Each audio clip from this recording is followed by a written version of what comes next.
தளபதி விஜய் அரசியலுக்கு வரப்போகிறேன் அப்படின்ற ஒரு அறிக்கை வந்து விட்டுருக்காரு. ஆக்சுவலாக எனக்கு தெரிஞ்சு என்ன ரஜினி மிஸ் பண்ணார் பார்த்தீங்கன்னா 1996. ஆனால் விஜய் வந்து மிஸ் பண்ணல, விஜய் வரேன்னு சொல்லி அறிவிச்சிட்டாரு.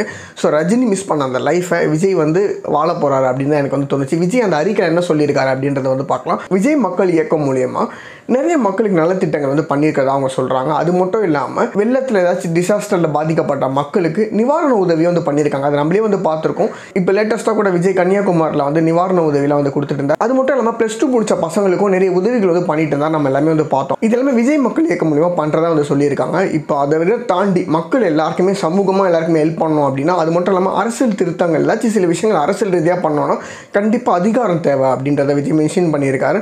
அதுக்கப்புறம் விஜய் என்ன சொல்கிறாருன்னு பார்த்தீங்கன்னா, இப்போ இருக்கிற அந்த அரசியல் சூழல் தமிழ்நாட்டு எல்லாருக்குமே தெரியும் அப்படின்னு சொல்லியிருக்காரு. கண்டிப்பாக எல்லாருக்குமே தெரியும். எல்லாமே வெறுத்து போயிட்டாங்க. டிஎம்கேக்கு முன்னாடி ஒரு சான்ஸ் வந்து கொடுத்துருந்தாங்க 2006. அப்பயே வந்து வேஸ்ட் பண்ணிட்டாங்க. சரி முக ஸ்டாலின் நல்லா பண்ணுவார் அப்படின்னு எதிர்பார்த்துருந்தோம். கண்டிப்பாக வந்து நல்லாவே பண்ணலை. அடுத்து இன்பநிதி வர வரைக்கும் கொண்டு வந்துட்டார் முக ஸ்டாலின். ஸோ எல்லாமே இந்த மாதிரி தான் பண்ணிட்டு இருக்காங்க. அது விஜயும் என்ன சொல்லியிருக்காருன்னா ஊழலில் மாட்டின மாதிரி இருக்குன்றதை மென்ஷன் பண்ணியிருக்காரு. ஆக்சுவலாக பயங்கரமாக ஊழல் பண்ணிட்டு தான் இருக்காங்க. நம்ம சபரீஷ்லாம் பண்ணுறதா நிறைய வீடியோக்கள்லாம் வருது. ஆனால் அதுக்கான தண்டனைகள் அது என்ன நடக்குது என்ன போதுன்னே வந்து தெரிய மாட்டுது.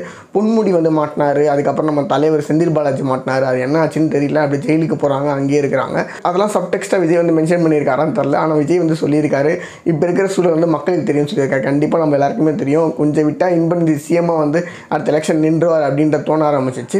ஸோ அடுத்ததான் அவர் என்ன சொல்லியிருக்காருன்னா, ஜாதி ரீதியாக மக்கள் வந்து பிரிக்கிறாங்க அப்படின்றத மென்ஷன் பண்ணியிருக்காரு. கண்டிப்பாக 100% உண்மை தான். அது மட்டும் இல்லாமல் மத ரீதியாகவும் வந்து பிரிக்கிறாங்க. கலைஞர் டிவியில் பார்த்தீங்கன்னா ரம்ஜான் வந்தால் ரம்ஜான் வாழ்த்துக்கள்னு போடுவாங்க, கிறிஸ்மஸ் வந்தால் கிறிஸ்மஸ் வாழ்த்து நிகழ்ச்சிகள்னு போடுவாங்க. ஆனால் இந்து பண்டிகை வந்து அரசு விடுமுறைன்னு வந்து போடுவாங்க. அதில் இந்துக்கள் மட்டும் ஒரு தனி இதுவாக எல்லாமே ஒரே மதம் தானே, இந்து தானே இங்கே வந்து முன்னுரிமை கொடுக்கணும், அவங்க தானே இங்கே மெஜாரிட்டியாக இருக்கிறாங்க. ஆனால் இந்துக்களை வந்து இங்கே மட்டம் தட்டுறது, இந்து கோயில் வந்து இல்லைன்றது, பயங்கரமாக வந்து இந்து கடவுளை வந்து மட்டம் தட்டிகிட்டே இருக்கிறாங்க.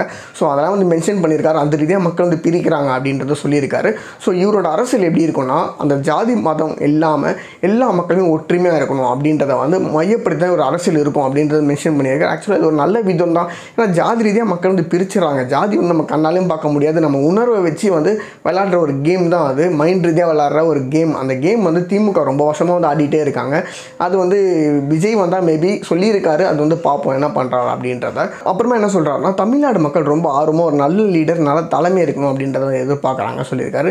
கண்டிப்பாக அது வந்து எதிர்பார்த்துட்டு தான் இருக்காங்க எல்லா மக்களுமே. ஏன்னா மக்கள் வந்து இப்போ ரொம்ப பயந்து போயிட்டாங்க. ஏன்டா இது இப்படி ஆயிடுச்சு தமிழ்நாடுன்ற நிலைமைக்கு வந்து போயிட்டாங்க. டிஎம்கே வந்து நல்லா பண்ணணும்னு எதிர்பார்ப்பு எல்லாருக்குமே இருந்துச்சு. ஏன் இப்படி சொதப்பினாங்க அப்படின்றது வந்து எனக்குமே வந்து தெரியல. நானுமே எதிர்பார்த்துருந்தேன் நல்லா பண்ணுவாங்க. லாஸ்ட்டு முக ஸ்டாலின் தானே, ஸோ முக வந்து வேறு லெவலில் பண்ணிவிடுவார் அப்படின்னு எதிர்பார்த்துருந்தேன். ஜெயலலிதா வந்து லாஸ்ட்டு காலகட்டத்தில் நல்லாவே பண்ணியிருந்தாங்க. ஊழல் அது இதுன்னு சொன்னாலும் ஜெயலலிதா வந்து ஒரு நல்ல லீடர். அப்படி சாகும்போது நம்மளுக்கு தோணுச்சு இருந்திருந்தால் ஜெயலலிதா நல்லாவே பண்ணியிருப்பாங்க அப்படின்ற டாக் தான் இன்ன வரைக்கும் நம்மளுக்கு இருக்குது. ஆனால் முக ஸ்டாலின் அதை தாண்டி பண்ணுவார் அப்படின்றத நான் எதிர்பார்த்துருந்தேன். கண்டிப்பாக வந்து முக ஸ்டாலின் அப்படி பண்ணவே மாட்டாருன்றதை அவரே வந்து நம்மளுக்கு நெத்தியில் வந்து முத்திரை அடிச்சிட்டாரு. நான் பண்ண மாட்டேன், இன்னும் நம்புறீங்க அப்படின்ற மாதிரி சொல்ல ஆரம்பிச்சிட்டாரு போல இருக்குது. ஸோ கண்டிப்பாக அவர் பண்ணுற மாதிரி நம்மளுக்கும் இல்லை. அதே தான் விஜயும் சொல்லியிருக்காரு. தமிழ்நாடு மக்கள் நல்ல லீடர், நல்ல தலைமையை எதிர்பார்க்குறாங்க அப்படின்றத மென்ஷன் பண்ணியிருக்காரு. ஸோ விஜய் அவர் அரசியலோட குறிக்கோள் என்னன்னு பார்த்தீங்கன்னா, மக்களுக்கு சேவை பண்ணணும், நல்லது பண்ணணும் அப்படின்றது தான் அந்த விஜய் இப்போ அரசியல் ஆரம்பிக்கிறாரு. அதோட குறிக்கோளாக இருக்கும் அப்படின்றத மென்ஷன் பண்ணுறாரு. முக்கியமாக விஜய் அவரோட கட்சி பேர் வந்து அனௌன்ஸ் பண்ணியிருக்காரு. தமிழக வெற்றி கழகம் அப்படின்றத அனௌன்ஸ் பண்ணியிருக்காரு.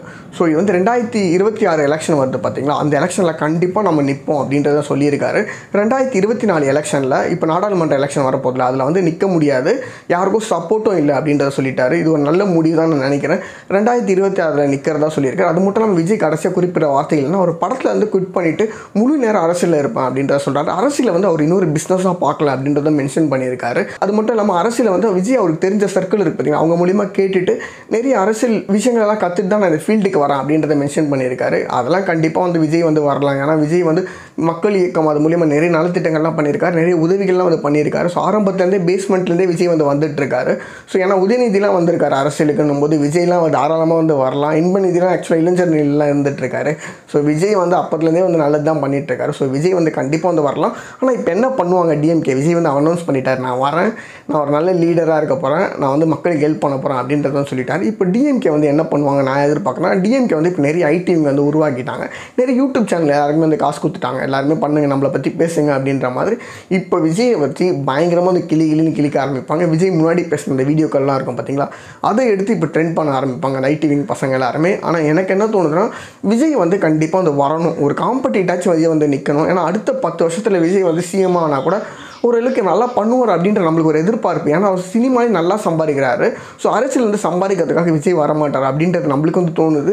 ஏன்னா டிஎம்கே கிட்ட நம்ம நம்பி நிறைய விஷயம் ஏமாந்துட்டோம். ஸோ அதனால் டிஎம்கே மேலே இருக்கிற நம்பிக்கை வந்து போயிடுச்சு. எடப்பாடி வந்து நல்லா தான் பண்ணுவார். ஆல்ரெடி சேம் வந்து காணும் இந்த 5 வருஷத்தில் எங்கே இருக்காருன்னு வந்து தெரியல. ஆல்ரெடி சேனல் ஒன்று வச்சிருக்காரு. என்ன சேனல் என்னன்னு நம்மளுக்கு தெரிய மாட்டுது. ஸோ விஜய் வந்தார்னா விஜய் வந்து அட்லீஸ்ட் நல்லது பண்ணுவார் டிஎம்கே விட அப்படின்றது நம்மளுக்கு வந்து ஒரு சின்ன ஒரு எதிர்பார்ப்பு வந்து தோண ஆரம்பிக்குது. 1994 ரஜினி வந்து மிஸ் பண்ணிட்டார். நல்ல எதிர்பார்ப்பு இருந்துச்சு, ரஜினி வந்தால் பண்ணுவார் நல்ல மனுஷன் சொல்லிட்டு அதை மிஸ் பண்ணிட்டார். ஆனால் விஜய் கிட்டே அதே எதிர்பார்ப்பு தான் இருக்குது, நல்ல மனுஷன் நல்லா பண்ணுவார் அப்படின்னு வந்து தோணுது. ஸோ விஜய் வந்தார்னா கண்டிப்பாக வந்து டிஎம்கே விட கொஞ்சம் பெட்டராக இருக்கும்னு எனக்கு வந்து தோணுது. நீங்கள் என்ன நினைக்கிறீங்க? விஜய் வந்து சப்போர்ட் பண்ணுவீங்களா, சப்போர்ட் பண்ண மாட்டீங்களா? உங்களோட புது கருத்தை வந்து கமெண்ட் வந்து பண்ணுங்கள். ஏன்னா நீங்கள் இவ்வளோ வருஷம் பாதிச்சிருப்பீங்களே, அதோட பாதிப்பு என்னவாக இருக்குன்னு பார்க்கலாம். நன்றி, வணக்கம்.